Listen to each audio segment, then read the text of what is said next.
Okay. All right, we're back. Let's see. Now, let's go and find Ben. Here he is. Hey. Yay! I can't hear you, though. And we're back. And we're back.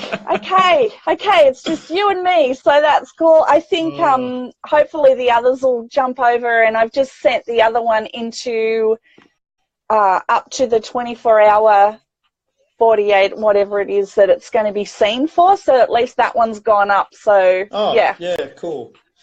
Yeah, no, that's all right. I think, Instagram is very iffy when it comes to these kind of live streams, especially because I don't know what it is, but I think the servers are in America. So like a lot of American streams can handle it, but in Australia we get a lot of delays. I don't know that side of things, but yeah, we'll see how we go. I'm already researching other platforms we should use for streaming, and people who watch this later can maybe let us know what platforms they watch streams on as well, so we can better broadcast. Yeah, sounds like a plan. Okay, yeah, so being our first live stream too, we're bound to have all these technical glitches, so yeah, we just hope that people keep coming back and we can keep talking about mental health and reduction of stigma. So what I might do is just go through my list of topics that we're probably going to be talking about over the next few weeks. So stigma reduction through language is really important. It's probably something that may sound a little bit boring, but language is really, really important to allow people to feel included. And like I said, mental health in music and benefits of music. I think mental health in performing arts and performance anxiety. I don't know, do you know anything about that, Ben? Yourself? Wow. Being an entertainer? Yeah. Oh, hi, we've got a couple of people.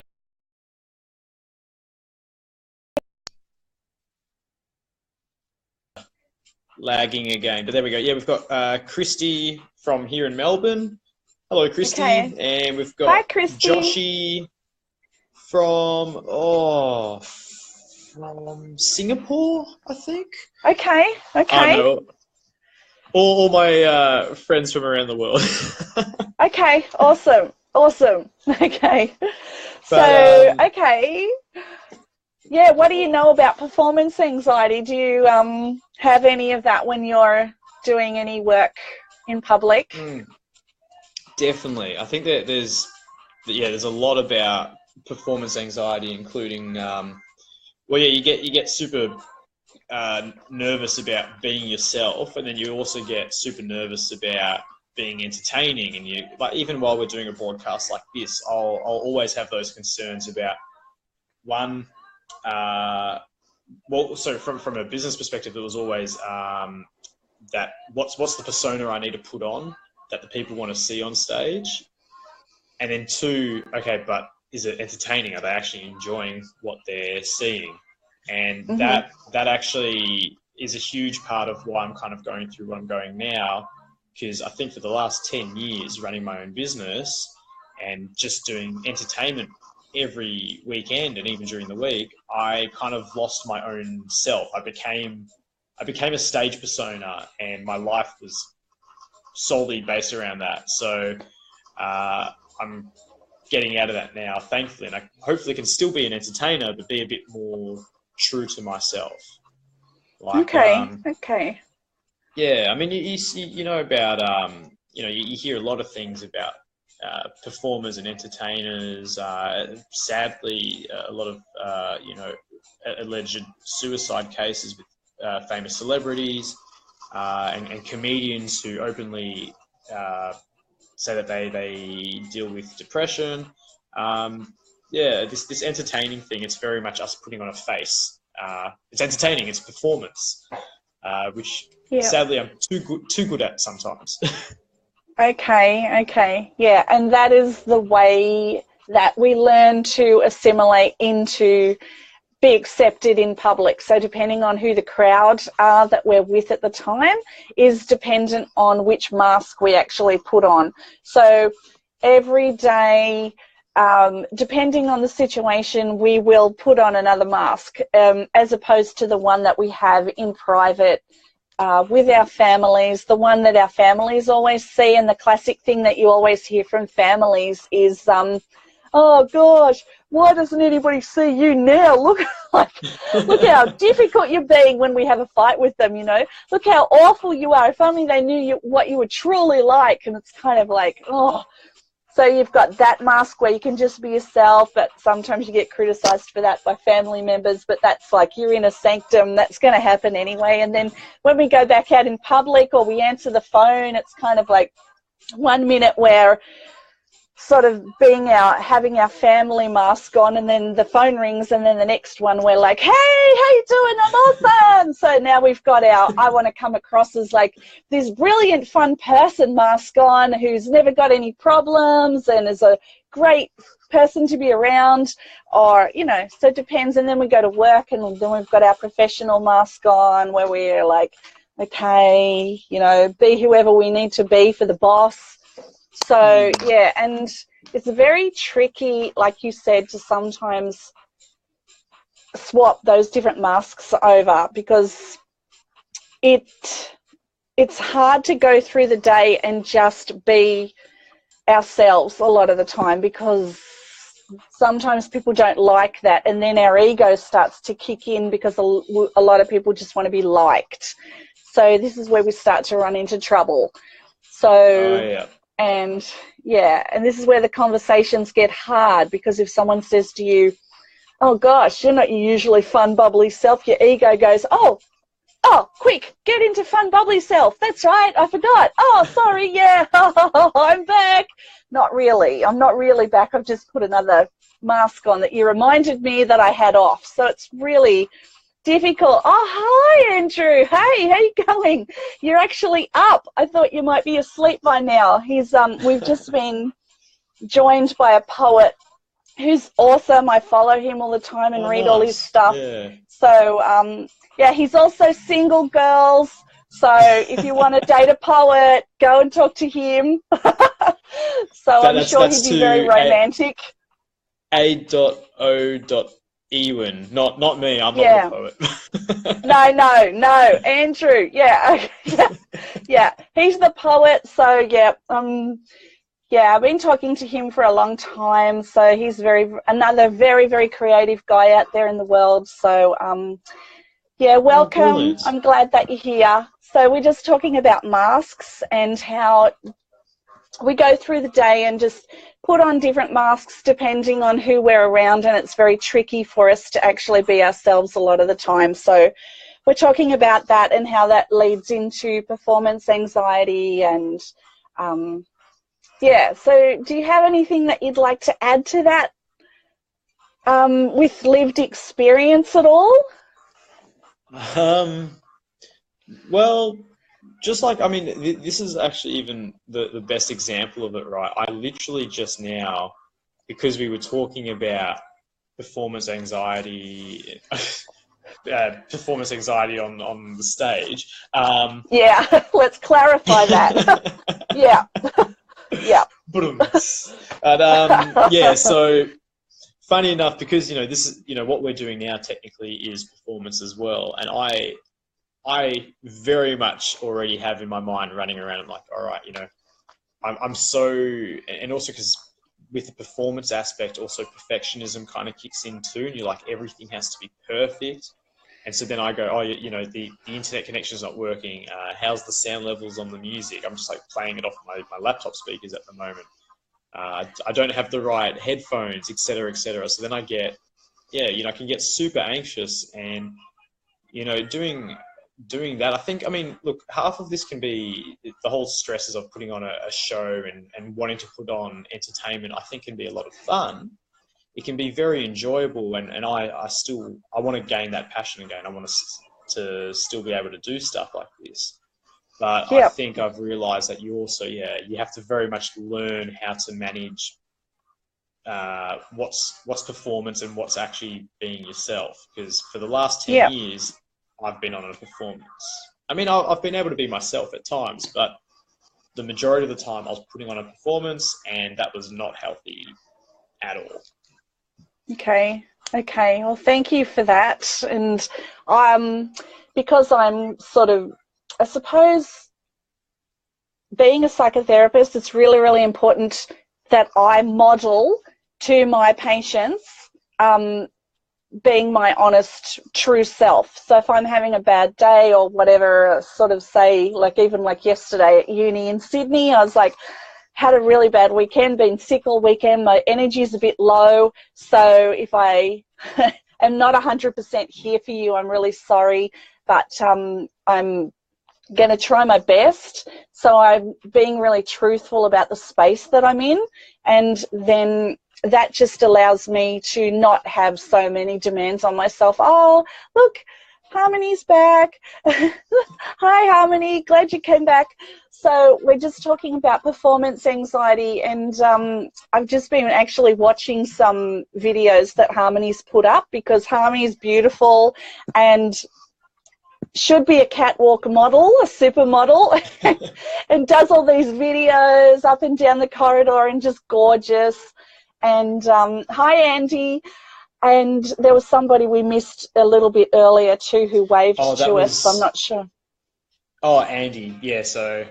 Oh, there's somebody else as well. Yeah, there's another person that I'd like to acknowledge that came on as well. So I'm not sure how we go back and actually do that. Is it Lee? Oh, I'm doing that now. Is that Lee Okay. GN? Lee _G_N. Yeah. Oh, she's not watching now, but hello if you're watching the replay. Yeah. Hello if you're watching. Yeah. God bless you too, Harmony. So, yes, very, very lovely. And Harmony does a lot of performance, I think. I'm just guessing. So, yeah, performance isn't something that I generally am used to, I suppose is what I'm saying. So I'm looking at the entertainer friends that I have, which is Tanya Rose and you and a few others around the place. And yeah, it's a very tricky job. There's another girl that I know, Hope Disher, who's an actor here in Sydney, and yeah, so she's a big performer as well, and I'm very much in awe about how you guys can actually swap the masks around. But what is that ultimately like, you know, at the end of the day? Well, I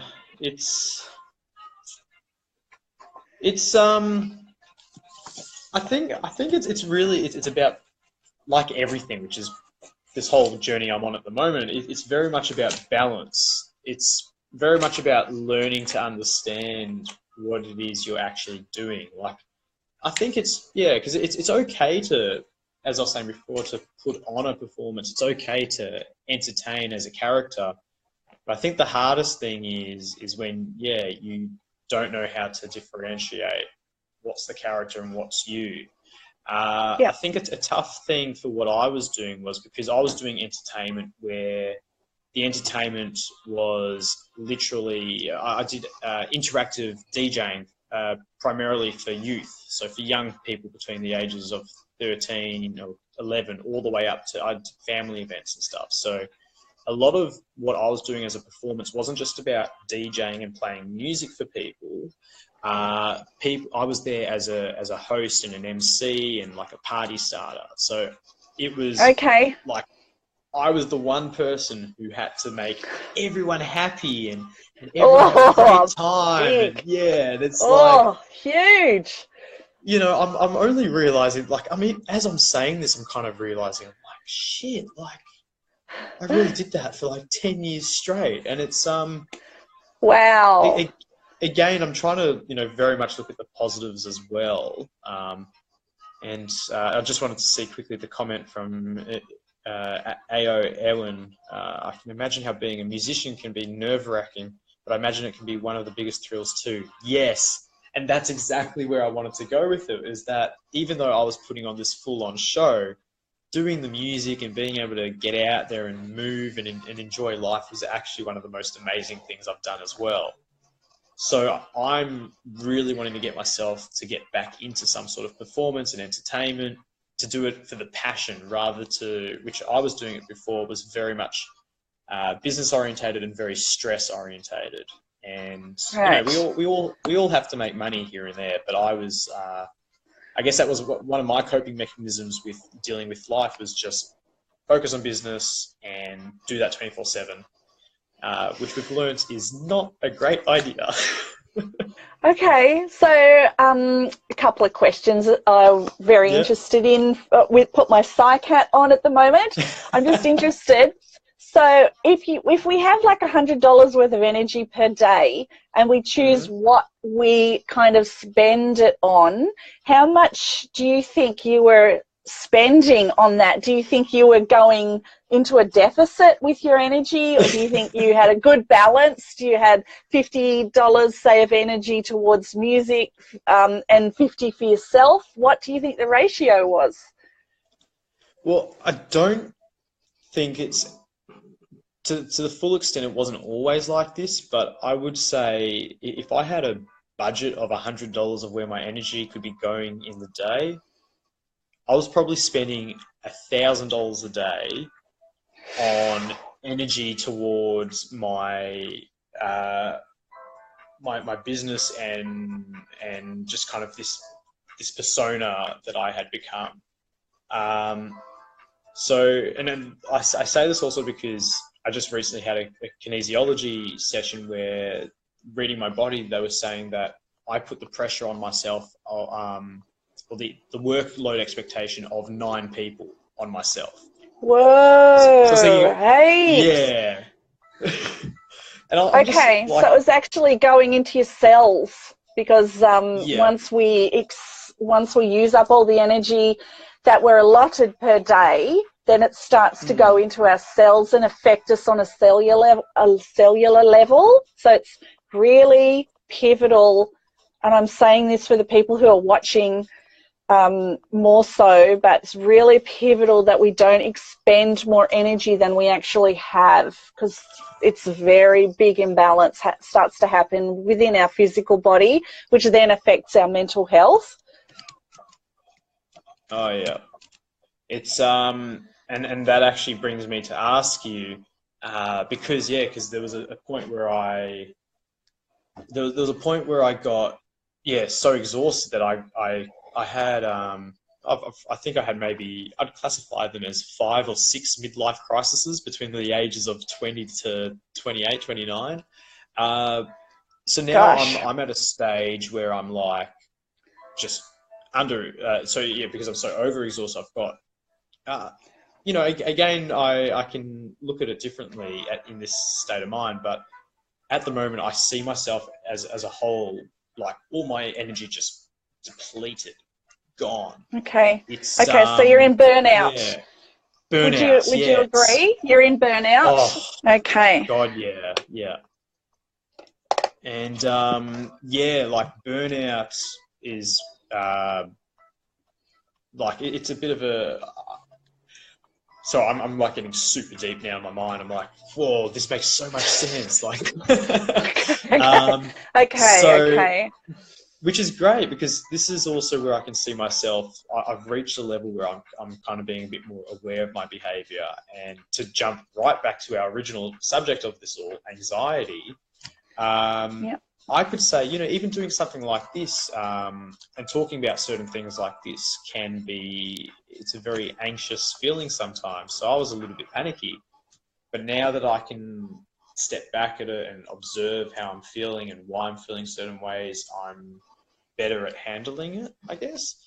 But I digress. I completely forgot what the that's a very, very good point, because once we understand our behavior and how it affects our mental health and how we actually get to burnout and what we were doing, we can actually adjust it so that it doesn't happen again. We can get insight, we can gain understanding, and we can make sure that we put in place different things around self-care that are going to stop us from getting into that space again. But very early on, when I was working in mental health and disabilities I've hit burnout severely twice, because compassion fatigue is actually what we suffer from. So just too much too much compassion. So for those of us who are empaths, who also work in mental health and disabilities, if we are just giving of ourselves all the time, like, that pot gets empty really quickly. So now, as a more experienced worker, if I have anyone coming in who are just, I want to give and give and give and give of myself to everyone else, I'm like, you're an at-risk worker of burnout, and we really need to learn some self-care techniques, so that while you're working in human services with people, that's not actually going to happen. So we've got to teach them how to do self-care and pull back and have that $100 worth of energy in balance, and not go into a deficit of what you're talking about with your example, because that's what I did, and I actually had to stop work and have time out where, and if anybody even mentioned mental health to me, I'm like, whoa, stop, no. So, and then regain my empathy back up, and I actually went and worked in a dress shop for a year, just selling clothes, which was awesome in itself, because it gave me heaps of downtime. I could be seriously creative, just selling women's clothes. I've got the best wardrobe you've ever seen now. Like, there are a lot of benefits to dropping out of the really stressful environment, and in that time learning new techniques around self-care, understanding yourself, and then I was able to go back in with a much deeper sense of how to look after myself and nurture myself too. So this is what we see so many people doing, is this screaming towards burnout, especially in the corporate sector, and human services, of course, because of the compassion and empathy stuff, but corporate is really struggling with burnout. And then what happens when people burn out, especially the primary income earners in the home, so the depression starts to kick in, anxiety starts, depression starts. If people don't get help at that very, very point, then we see them struggling with their mental health, and then we're looking at really serious stuff. So some of the guys that I work with who are homeless have all been through this, and it started in burnout, and it started with the whole energy thing, because sometimes the demands are so high on us when we're at work. So it's something, that is really interesting, has come out of today's show, and something that maybe if people are watching, they can think about themselves and do a little exercise, like, how much am I actually giving to my self-care versus worrying about what everyone's thinking, because that takes a lot of energy. If I stop worrying about what everyone's thinking, I'll have like another 30% of energy I can actually expend to myself and present time. So that's another conversation. So that's a conversation I want to have, because that's what I'm going through right now. Okay, well, let's have that conversation. Okay, yeah. What do you want to talk about? Well, I think it's brilliant, because did you say you've gone through, I guess, burnout multiple times, or? Yeah, twice. Big time, twice. Yep. And so, tell me about like because you said you worked in a shop, and it was just a retail shop. Yep. And so, before you were working in the retail shop, what were you doing before then? Well, I've worked in disabilities and mental health since I was 17. Oh, right, yeah. So I think I was probably 26 when I had my first major burnout.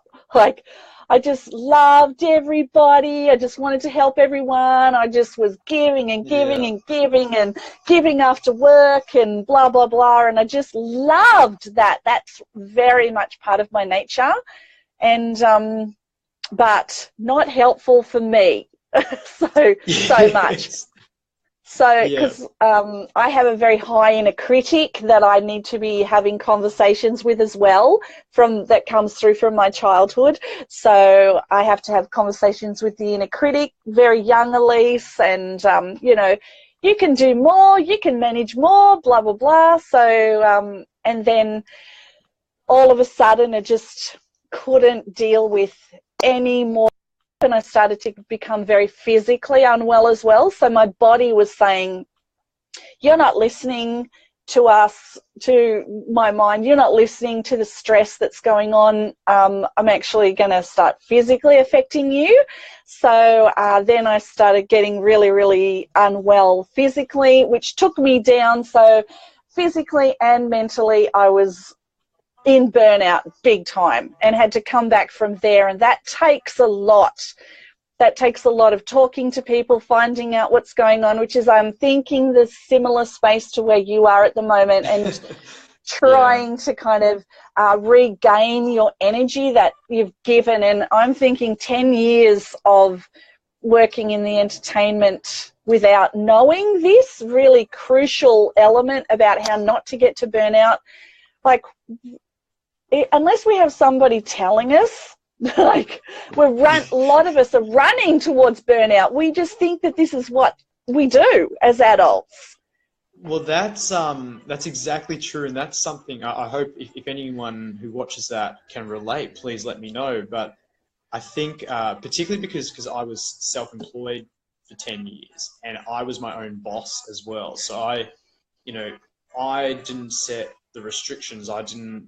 But it meant I didn't set restrictions on when I was working or when I was playing, or like, so when I rested too much. When I worked too much. But I found now I'm in a spot where I'm like, I actually want to work with people, and this is, I guess, more my specific struggles that I need to work with on a personal aspect. But it's more because I was working in my own environment and doing pretty much whatever the hell I wanted. So I was doing whatever the hell I wanted, but at the same time I was doing everything in the wrong quantities or whatever. So I never actually was able to fully enjoy myself, and I was overstressing myself. So it was very high and low. Yeah. But now I'm trying to find that, that shop, that retail shop where you can just, you just go and do a basic thing, and you can actually relax a little. And the honest situation I'm in, which I'm sure you know a lot of people would relate to, is I'm now at that point where I want to do something. I want to do something I'm passionate about or happy to do, but is low key and low stress. But I get the perfectionism in my mind goes, okay, well, now we need to find this type of job, and it has to be in this location, these hours, and these people. And so then I don't actually take that step for myself. I don't go find the job because I'll never find the perfect job. Okay, so that's ego talking. That's ego. So when ego comes in, it's like, hi, ego, I can see you, I can hear you. I really appreciate that you're here, because we need ego, but sometimes we don't need to be listening too much to ego, because ego is coming from other people's ideas we think they have of us. So it's really, ego is a very, very interesting kind of critic. And we often have ego just sitting here. And so, and if we constantly are listening to ego, ego will really hold us in a place that's not healing too, because ego is also future time. So ego wants us to do everything that you've just suggested there. You need to be getting this job, that job, and this amount of money and this social status, which, okay, we can do that, but is that really what we're after? And intuition says, what does your intuition say, Ben, about ego when it speaks? Oh, well, that's where I'm trying to learn to listen to my intuition, but it's saying ego's full of crap, like. Right. Yeah. And what if you were to, in one sort of little paragraph, what would be your ideal present time story at this moment. What is your perfect present time story for this moment? Oh, if you were going to wake up tomorrow morning, Ben, what would tomorrow look like? Do you know? If you could have anything. Me all the hard questions. If I could have anything. Look, and this as well, is I've been writing down what comes into my mind while we're doing this. And for example, it's almost like doing a full loop, but I still know inside of myself, in my intuition and in my spirit, that creativity, performance, entertainment is very much something I love. I definitely want to be, like tomorrow if I wake up, I want to be doing something that's entertainment based or something that is bringing joy to people. And that's where I find myself in the dilemma of how much am I needing to help people, because how we were saying, people like us will want to help people too much. And I'm trying to not help too much, but at the same time, I don't want to, not help at all. Like, I still want to, do a little bit, but it's,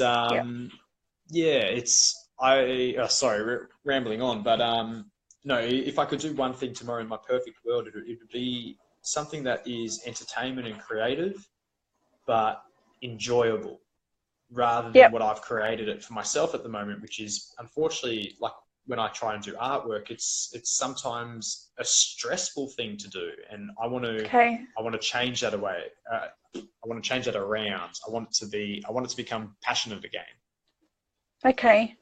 So that's really interesting. So that kind of tells me that you're in this really huge, evolving, healing space, still recovering your energies as well, and physically and mentally still recovering from that huge burnout. Because I think how it works for me is when I sit in that space, that's a tricky space because the healing's taking place in that space, but it's kind of like a bit of an abyss space as well. It's kind of like, well, gosh, I'm not really interested in too much because I need some downtime, but I'm not really happy being in downtime because ego's saying you need to be doing this, and other people are saying, well, what are you doing? What are you up to? But the healing space I'm needing to sit in is something that is a very, very sacred space too. So to be able to sit in this space and just try and intuitively work out what doesn't give me anxiety so that I can be drawn towards that. And even if it's just 1 hour per day that's giving me that present time joy that I'm looking forward to, then that's all that I will be able to cope with at that point, instead of, oh my goodness, I should be working, a 6-figure job and making everybody else happy, and this is what I should be doing. Need, instead of actually sitting in this really healing space and saying, I've got work to do, whether it's physical work, whether it's being by the ocean, whether it's writing poetry, whether it's going to see a counsellor. I've got stuff that I need to be doing. And then I think once you've been in that space for a while, you kind of start to move out of it and you get shown different things that just come your way. And we let go of the critic that's saying, move out of this space, get out of this space. But part of us, our society is not good at sitting in this space. It's a very tricky space to sit in. And I've sat in this space quite a few times, and it occasionally happens. It happened to me last week. I think I was talking to you about it. So last Monday and Sunday and Saturday I was actually in that space where I was just needed to be grounded and hang out at the beach and just basically not put any requirements on myself, turn everything off and just be in present time. And it's that space where the creative comes through and we realize that that's where a lot of our answers are, if that makes any sense. Well, that's how it works for me.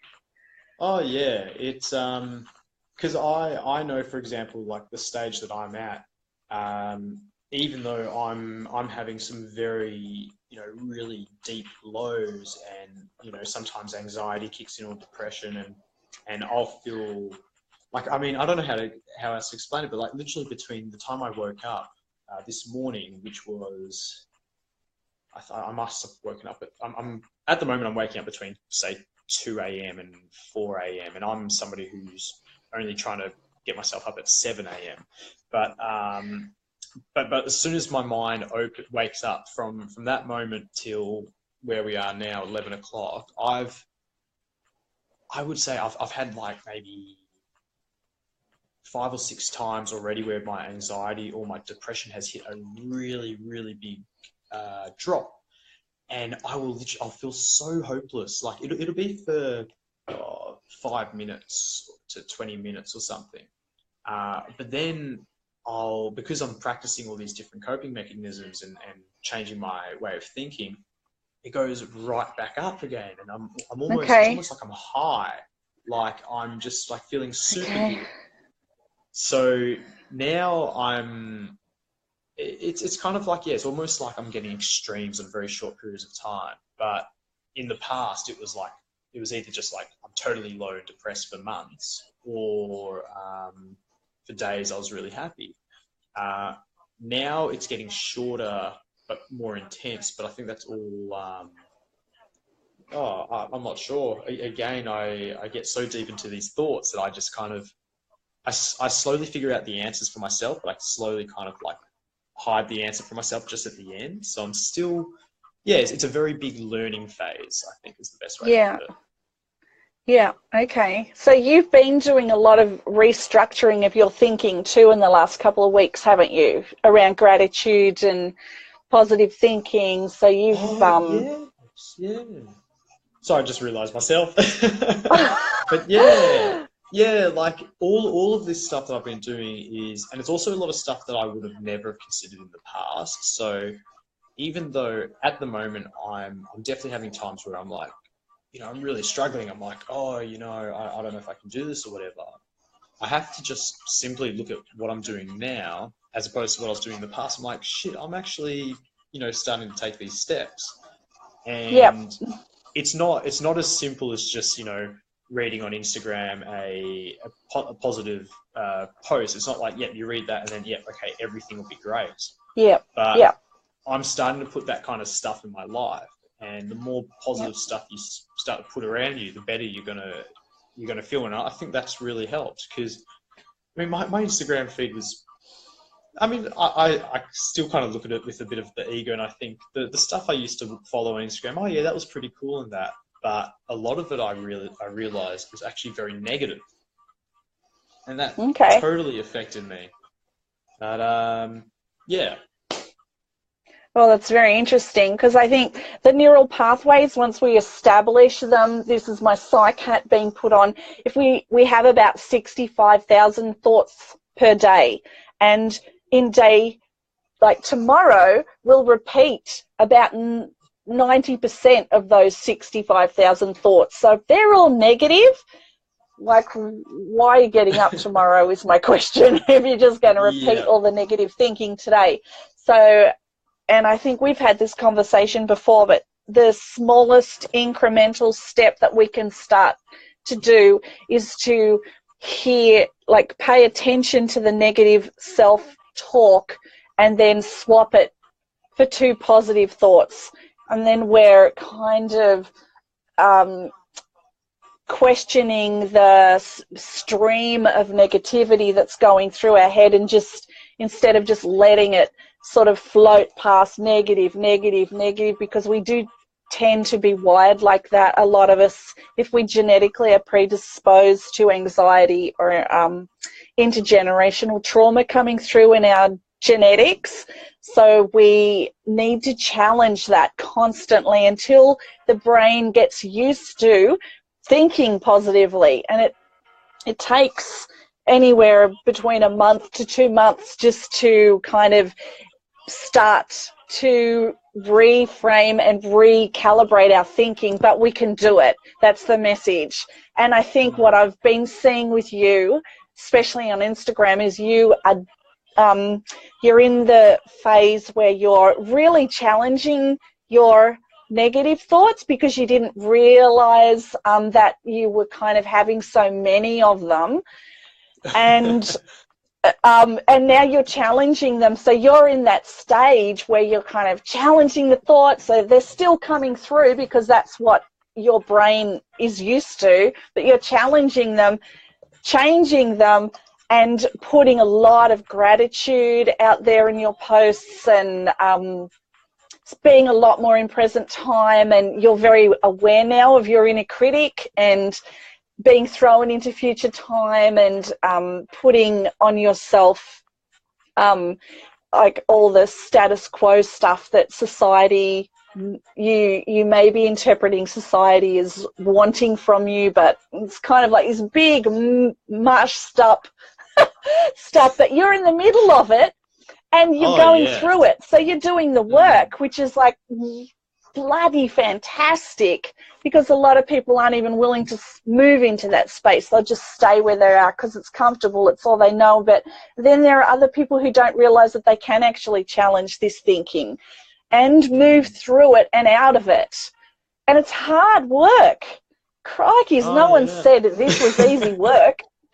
I have intergenerational stuff coming through me from my epigenetics. You know, they were all pretty negative women and bossy and all A-type personalities and not much empathy. A-type personality? Oh, A-type personality, it's just somebody who's quite dominating and strong and opinionated and, so tend to lead a lot of the conversations. And so that's tricky when a lot of your family members are like that, which is where I've come from. So it's just learning to have a balance around that and what's real and what's not, what allows me to be happy in this world. And that's okay, like me, until you get better. And then even when you're better, it's still a lot about what makes me happy. And then first, and then I have the rest of the energy for everybody else. But if I'm not happy, like I can't do the work that I'm doing. And a lot of that is about thinking. Oh yeah, it's I think the best way to explain it, which is exactly showing where I am, I guess, is that, you know, negative. If you're thinking negatively, positive thinking will never work. If you're thinking positively, positive thinking will work. It's like it's that simple, and I can get that. Nowadays, I'd say where I'm at the moment is, if you spoke to me about positive thinking, and this is literally coming from a person who, I was actually DJing a motivational speakers tour of schools. So I had been working with a motivational speaker for about two and a half years or so, DJing his seminars, and I was in such a negative state of mind back then that I would listen to his lectures and think, look, he makes some good points, but it's a load of crap. Like, it doesn't work. Yeah. And the reason why it didn't work is because I said it didn't work. I can now look at the stuff that he was doing back then, and I'm like, it all makes sense. Like, that stuff does work. And you got to be ready to hear it. Yeah. Oh, yeah. And it's actually quite frustrated during that job. Was more so because I was so negative, I could relate and I could understand that when you're doing a seminar, say for 100 people or so, what you're saying isn't going to be perceived the same from everyone. And I think that's exactly what happened. Is I was watching this motivational speaker thinking, nah, he's coming across cocky and arrogant and rude. He doesn't understand these kids. And the kids that relate with me would agree, and the kids that relate with him would disagree.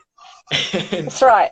It was, Oh, it's so great though that I can laugh at this kind of stuff now, because like back then I was just like, oh, you know, everything's negative. I'm like, oh, I do not want to go back to that way of thinking anymore. It's so negative. Yeah. It's yeah, and this is all. It's just, yeah, it's all about mental health, and whether we're ready to move into a healing space or not. You need to be ready to move into that healing space, and you're kind of ready to do that. So until people are ready to do that, it's really hard to kind of drag them through, because they've got other lessons to learn about the space that they're currently in.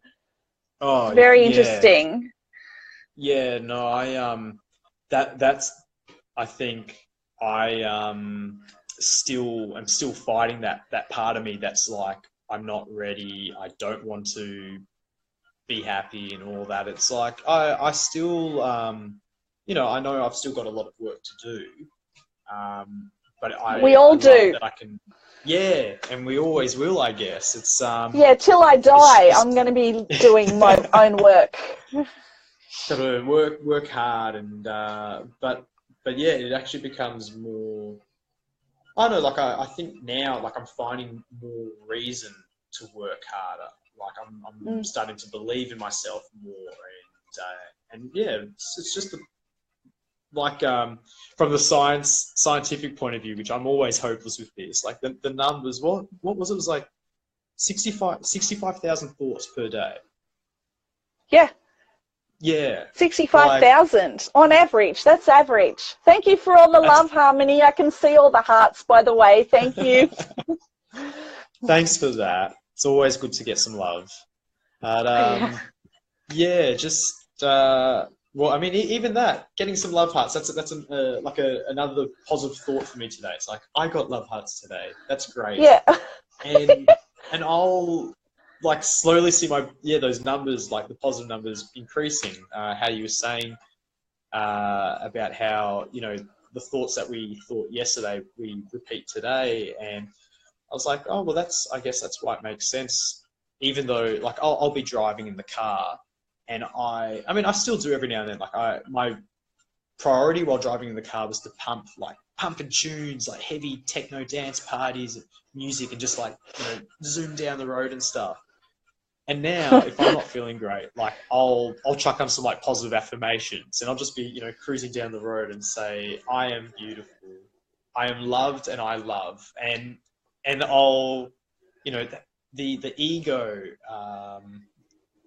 the ego that was me, or the ego that I had used to, look at that, like the motivational speaker, and go, that's a load of bollocks. That's so cheesy and so. But that's also your conscious mind talking.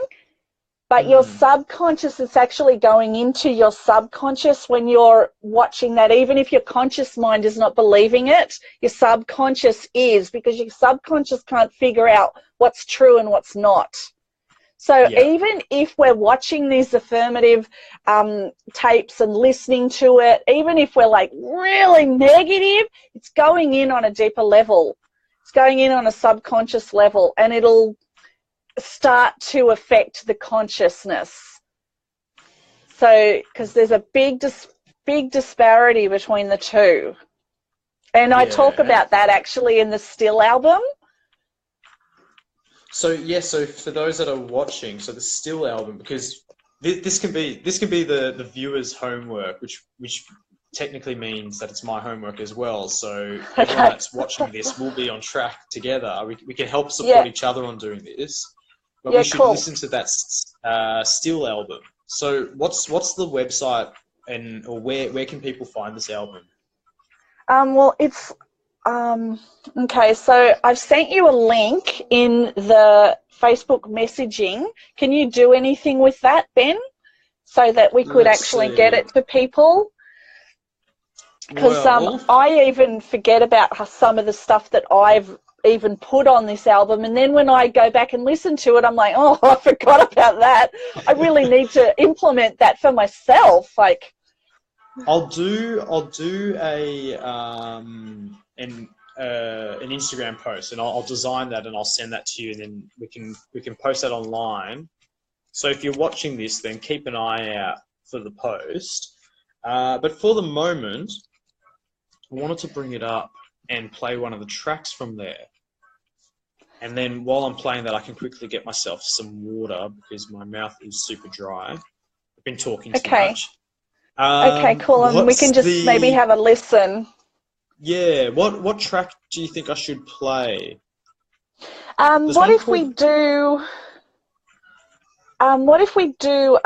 the very, very first one, looking at take the first step. What about that one? Step. Yeah. All right, let's have a look at this. Just going to stop that music and then chuck this on. See if that works. How nice. Oh, there we are. Oh, there we go. Let me refresh that and we'll start that. So yeah, let's have a listen to this. So this is the first track on your Still free anxiety resource music album? Yeah, digital album. So it's got the music that's by Tanya Rose, which is all her original composition, and all of my sort of psych stuff that I use with patients and myself. I've done a lot of this stuff with myself. So the journey that you're on now is this stuff I was using when I was where you are now. Brilliant. Well, I'm definitely going to have to listen to the whole album then. Okay. And you're welcome. It's free. And that's it as well. It's free, so anyone can download this. So we'll definitely. Well, I'll type it in here now so people can at least see the link, so they can type it in if they want to go to it. So it's Still Inspired. Yep. .bandcamp.com. Yep. /releases. Inspired. This is multitasking at its finest. Yeah. .com. So there's the link. So I've written that down. Oh, and then /releases. Whoops. Releases.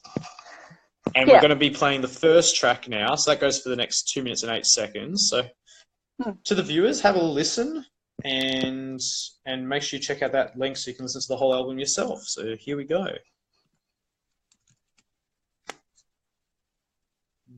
How nice would it be to have a clean slate, free from painful memories, free from worry and old broken record thought patterns?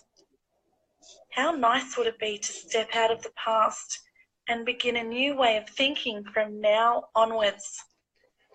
I can show you the way through to a new way of living.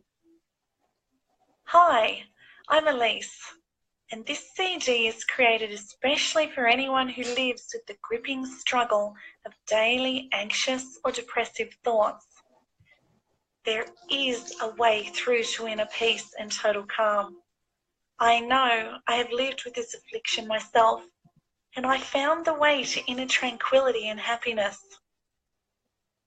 This CD is a culmination of different techniques and professional therapies that have not only worked for me, but also many of the clients with whom I have had the privilege to journey with.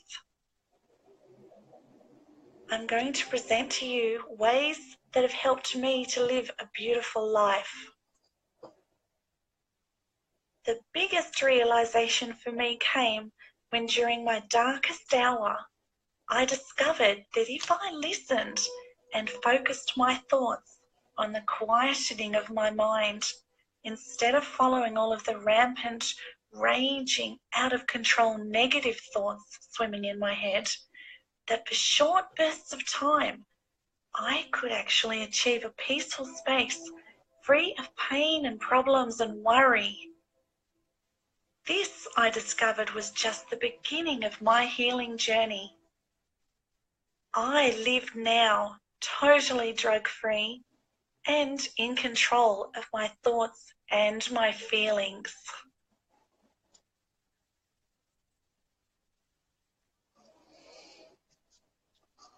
Let's look at... I think the next...